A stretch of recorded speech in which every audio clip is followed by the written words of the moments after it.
On December 17, 1944, roughly 100 American soldiers stood together in a snow-covered field near a Belgian crossroads, hands empty, already searched and stripped of their valuables, waiting to find out what would happen to them now that they'd surrendered. They were rear-echelon artillery observers, not frontline infantry, captured after a brief one-sided fight against a column of German tanks that had simply run into them on the road while racing toward a very different objective entirely. Without warning, German machine guns opened fire directly into the group. Soldiers who survived the initial burst and lay motionless in the snow were then walked among by German troops who fired single shots into anyone who showed the faintest sign of life, methodically making sure the job was finished.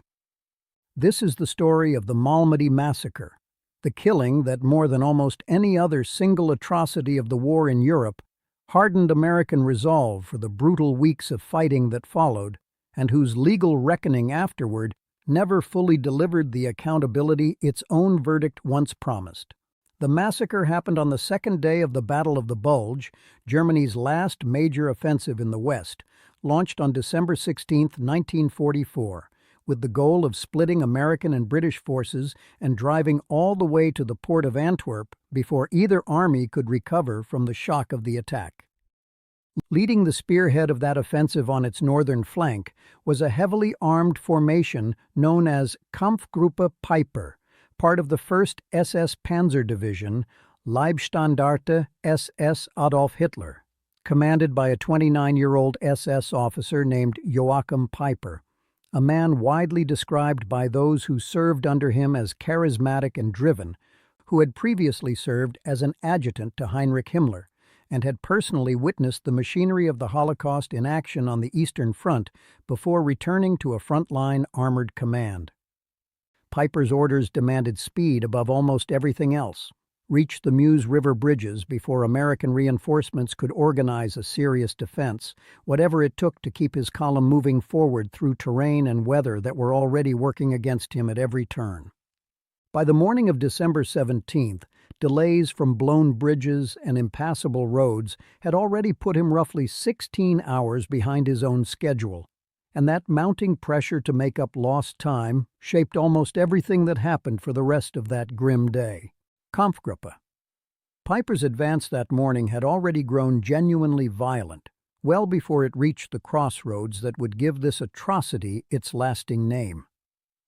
After capturing the Belgian town of Hansfeld and a valuable stockpile of American fuel, Peiper's men forced captured American soldiers to refuel German vehicles at gunpoint, killing some of the prisoners in the process even before the column reached anywhere near Malmedy. Continuing west, a blocked road forced Peiper's column to detour toward a hamlet called Bognes, roughly 2.5 miles from the town of Malmedy. A crossroads so unremarkable that American troops in the area had simply taken to calling it 5 Points, a stretch of road most of them had never given a second thought until that afternoon. It was there, sometime around midday, that Peiper's column ran directly into a lightly armed American convoy from Battery B of the 285th Field Artillery Observation Battalion, a technical unit of roughly 140 men whose entire job was locating enemy artillery positions rather than fighting frontline battles, moving south towards Saint-Vith to rejoin the American 7th Armored Division along a road that, on any other day, would have carried them safely past the area entirely. The Germans spotted the American convoy first and opened fire immediately, destroying the lead and rear vehicles to trap the rest of the column in place before the Americans had any real chance to organize a defense or attempt to withdraw. What followed was a brief, thoroughly one-sided fight. Some Americans tried to flee into the surrounding woods or take shelter in a nearby cafe, which German troops set on fire, shooting down anyone who tried to run from the flames rather than allowing them any chance to surrender peacefully. Within a matter of minutes, roughly 100 American soldiers, unable to escape and facing overwhelming firepower from tanks and half-tracks against nothing more than small arms and rifles, surrendered. They were searched, stripped of watches, rings, and anything else of any real value, and marched into an open field beside the road, where they were made to stand in the freezing cold for close to 2 full hours, while Peiper's column continued moving past them toward its objective, apparently undecided at first about what to actually do with several dozen prisoners. It had neither the time, the transport, nor the inclination to escort back to the rear. Then, without any clear order or warning that survivors could later identify with certainty, German machine guns opened fire directly into the grouped prisoners. Men fell where they stood, some killed instantly, others wounded and left screaming or motionless in the snow, with no way to know whether staying still or trying to crawl to safety offered any better chance of survival. SS soldiers moved through the field afterward, methodically finishing off anyone who still showed signs of life with a single shot, often to the head, treating the aftermath with the same casual efficiency they'd shown capturing the men in the first place. 84 American soldiers died in that snow-covered field that afternoon. Roughly 40 more survived, almost entirely by playing dead in the freezing snow for as long as they could bear it, motionless, while wounded men around them were executed one by one only feet away, before finally breaking for the tree line when a lull in the shooting or a shift in German attention gave them the chance to run for their lives across open ground with no guarantee they wouldn't be shot down from behind. Some survivors carried the physical and psychological weight of what they'd witnessed for the rest of their lives. One of the last living survivors later planted 87 flags in his own yard, one for every man killed that afternoon, and had a local post office named in his honor decades after the war ended, determined that the men who died beside him would not simply be forgotten as the decades passed. Word of what had happened reached American lines almost immediately, carried by the men who had managed to escape the field alive well before American forces were able to physically recover the site itself. The bodies of the dead remained where they'd fallen, in what became a stretch of no man's land until American troops finally recaptured the area nearly a month later in mid-January 1945 and could finally retrieve them from the snow that had covered them the entire time. The psychological effect on American troops fighting elsewhere in the Ardennes was immediate and significant. News of unarmed prisoners being machine-gunned in a field spread through American units up and down the line within days, hardening resistance in a battle already defined by brutal winter conditions and desperate fighting on both sides at a moment when American forces were still reeling from the shock of the German offensive's opening days. It's a documented, if uncomfortable, part of the story that this hardening cut in more than one direction. In the days that followed, at least some American units responded to news of the massacre with their own informal policies against taking German prisoners, a pattern historians have connected directly to a separate incident weeks later at the Belgian village of Chinon, where American soldiers killed a number of surrendered German troops in what appears to have been direct retaliation for what had happened at Malmedy, an episode that, unlike the massacre it was answering, has never been prosecuted or formally acknowledged by the U.S. Army with anything close to the same scrutiny. Kampfgruppe Peiper never reached its objective on the Meuse. Cut off, low on fuel, and increasingly surrounded as American forces recovered from the initial shock of the German offensive, Peiper's unit suffered casualty rates approaching 80% in the weeks that followed, ground down by the same American resistance the massacre had inadvertently helped stiffen. Eventually forced to abandon its remaining vehicles entirely and retreat on foot around Christmas Eve 1944, survivors waded and swam across a river to escape encirclement, leaving behind the tanks and half-tracks that had carried them so deep into Belgian territory just over a week earlier.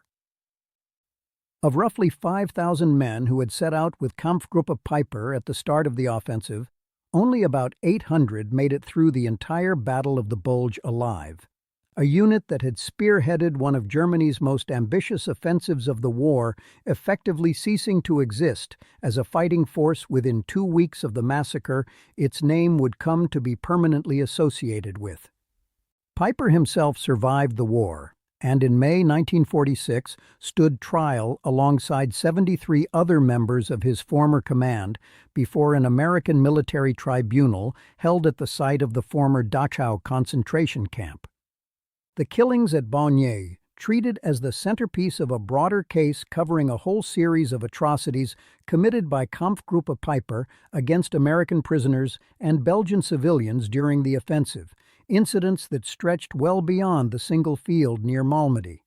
Several survivors of the massacre traveled back to Germany to testify at that trial, describing in detail what they had witnessed in the field at Bulge, their accounts forming the emotional and evidentiary core of a prosecution built around proving that what had happened wasn't an isolated act of battlefield panic, but a deliberate execution. Belgian civilians who had witnessed related atrocities committed by the same battle group elsewhere along its route of advance testified as well, painting a picture of a unit that had treated captured soldiers and civilians alike as expendable obstacles rather than people entitled to any protection under the laws of war. Prosecutors argued the killings reflected a deliberate policy of taking no prisoners, ordered from well above Peiper's own rank, pointing to witness testimony from German soldiers who claimed they had been given explicit orders to shoot captured Americans rather than hold them. The defense argued the deaths had happened in the chaos and confusion of active combat rather than as a planned execution, and called only Peiper himself to testify at length on the unit's behalf. When the tribunal delivered its verdict in July 1946, 43 defendants, including Peiper, were sentenced to death by hanging, with roughly 24 more receiving life sentences and the remainder shorter prison terms of 10 to 20 years. Not one of those death sentences was ever actually carried out. In the years that followed the verdict, serious and credible allegations surfaced that American Army investigators had used coercive interrogation methods, including mock trials, staged threats of hanging, hooding, and other forms of psychological and physical pressure, to extract confessions from German defendants before the trial ever began, undermining the credibility of exactly the testimony prosecutors had relied on most heavily to secure their convictions. The controversy grew serious enough to draw the attention of a young senator named Joseph McCarthy, who publicly pushed for the convictions to be reviewed and used the case to build his own early political profile, and the resulting scrutiny steadily unraveled what had once looked like a clear-cut verdict. Death sentences were commuted one after another over the following years, as review boards and subsequent legal challenges chipped away at a case built on confessions nobody could any longer fully trust. Both Sepp Dietrich, the senior SS general who had commanded the broader offensive, and Peiper himself were eventually released from prison in the mid-1950s, having served roughly a decade for a crime that had killed 84 unarmed American prisoners of war in the space of a few minutes. Peiper's story didn't end quietly. After his release, he took a job working for Porsche in Germany, drawing on his wartime experience with armored vehicles, before eventually retiring to a small village in central France called Trèves, apparently hoping to live out his remaining years away from public attention under something close to anonymity. It didn't work. Once local residents learned the identity of the man living quietly among them, a convicted war criminal whose name was still closely associated with one of the war's most notorious atrocities against American troops, Peiper began receiving death threats, some of them explicit enough that friends reportedly urged him to leave the area entirely. On the night of July 14, 1976, Bastille Day, when the French countryside was full of fireworks and celebration that would have masked any unusual noise, his home was firebombed. His body was found in the burned wreckage the following morning, at the age of 61. A previously unknown group calling itself the Avengers claimed responsibility for the attack in a message sent afterward. No one was ever arrested or prosecuted for his death, and the case has remained formally unsolved ever since, more than 3 decades after the massacre that made his name infamous in the first place. The Malmedy Massacre remains, more than 80 years later, one of the most thoroughly documented atrocities committed against American servicemen in the entire European theater, and one whose legal aftermath never fully delivered the accountability the original verdict had promised. It reshaped how American soldiers approached the rest of the Battle of the Bulge, hardened attitudes on both sides of a fight that was already among the costliest the United States Army ever waged, and left behind a legal record so thoroughly compromised by its own investigators' misconduct that even the men most directly responsible for the killings ultimately served only a fraction of the sentences a court had once handed down. The site of the massacre itself is marked today by a memorial listing the names of the men who died there. A quiet stretch of Belgian countryside that for a few minutes on a winter afternoon in 1944 became one of the darkest places in the entire war, and that has, in the decades since, become a place Belgian civilians and visiting American veterans alike return to each December to remember exactly what happened there. If you want to hear the story of the 101st Airborne's defense of Bastogne, fought in the same brutal winter offensive just days after this massacre took place, that's a video we've already made. Let us know in the comments which forgotten battle we should cover next.